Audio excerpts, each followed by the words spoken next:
My GF31 cheated on me M27. Together 8.5 years, and have a 2 years daughter. Hey, this is my first time doing anything like this, and I've been feeling quite depleted for the last 2 weeks since D-Day. I'll start by explaining how everything came tumbling down, then I'll go into the problems that followed. Perhaps I'm just asking for views and suggestions, since I don't have many friends, and I'm ashamed to discuss it with them. The two of us have been together for 8.5 years, and our daughter, who is 2.5 years old, is our only child. I'd had my suspicions for years, but it's only been in the past 4 months that I've been monitoring her Facebook on an old phone that was still connected to the internet. What I saw right away that was a bit concerning was her approaching out to males for chat on the street. 90% of them were after midnight, nothing too serious. Just a hello, how are you doing, I miss seeing your face, long time no chat, and so on and so forth. On a few occasions, she even provided them with her phone number in order for them to not really mess with Facebook.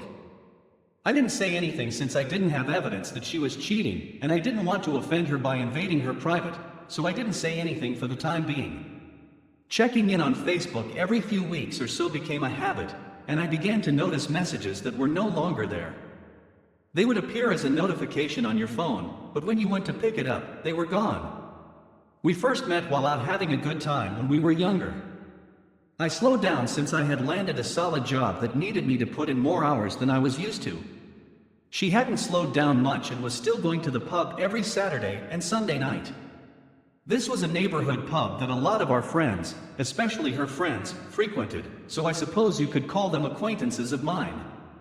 Because she was accompanied by her brother or decent man friends for 70% of the time, I felt safe with her being in the room without me the majority of the time. In November, when her shop shuts at 9 p.m., I called her at around 10 p.m.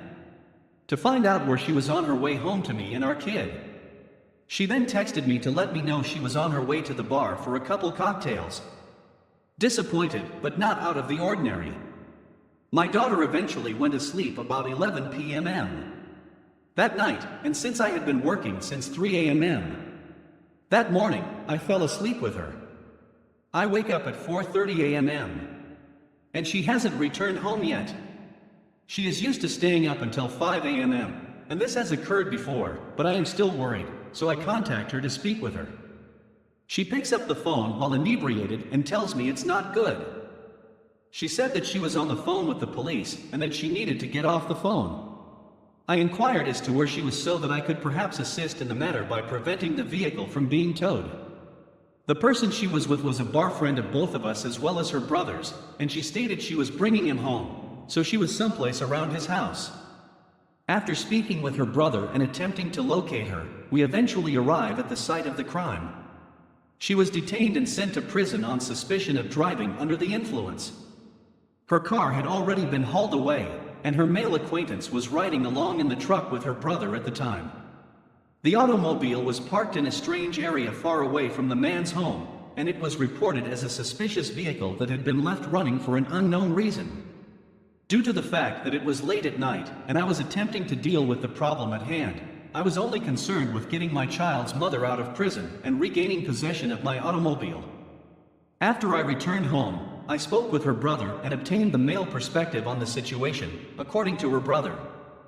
After I had bailed her out of prison and spoken with her to hear her side of the tale, I discovered that the two stories did not coincide. Both of them were deceiving. I had a feeling things wasn't quite right. I informed her right away that it was not what I had heard had transpired in the situation. After that, she simply sliced it up. I don't recall being intoxicated at the time. As soon as I get her home, she remains with our daughter, while I go to the vehicle dealership to retrieve the car out of impound with her brother. As we were driving there, I mentioned to him that the two accounts don't seem to fit up, and he expressed his doubts, but refused to leap to any conclusions. I go fetch the vehicle, and when I open the door, her pants are sitting on the passenger seat. My stomach dropped to the floor, and when I showed her brother, he still had doubts and stated he was going to find out from the other person. As soon as I got the vehicle home, I went into the laundry basket to check whether she had brought any panties with her, which she had not done. I took her outside and asked her what she thought about it. She had just recently returned from a night at her father's house, and she said that the police searched her belongings in her bag of clothing. I didn't believe her, but I couldn't prove it. She appeared irritated that I had even raised the question and said emphatically that she had never cheated on me in front of me, staring me in the eyes. I apologized and said that it didn't seem good, which is why I inquired. After a few months, it's January, and the day before my birthday has come around. For a couple beers, I invited my closest buddy and his brother over to my place. I had a bit too much of a good thing, and I passed out. However, I became aware that my closest friend's brother was taking an interest in my girlfriend. I woke up with a weird sensation in my stomach, but I drove my girlfriend to work since she is unable to drive at the moment. After I send her off, I take a look at her old phone, which still has Facebook on it. I discovered that my closest friend's brother was attempting to hit on her over Facebook after I had fallen asleep for the whole night. Even while she didn't actually flirt back, she also didn't give me the kind of answer I would have loved. Then I realized that there were 2 more males whose messages had been erased. She puts both of them on ghost mode, which means that all of their messages are immediately deleted. They were contacting me till 5:30 a.m., and our talks were lengthy. One of the men was the same one who had been arrested the previous night. The second person was the same guy from whom she had been deleting texts for a few months, even before the DUI happened to her. I informed her that I had seen the text conversations exchanged between the 3 men. She said that she knew about my friend's brother, but she seemed befuddled and didn't understand what I was talking about with the other 2 people. I immediately texted her back and told her everything was okay, and she promptly folded. Not knowing what you read, but expressing my apologies and affection for you, as I do not want to disrupt our family's harmonious coexistence. I begged her to confess since I still lacked strong evidence and the texts had been erased, and I was in a hurry. Despite this, I did not inform her of it. See the mail's title, the DUI?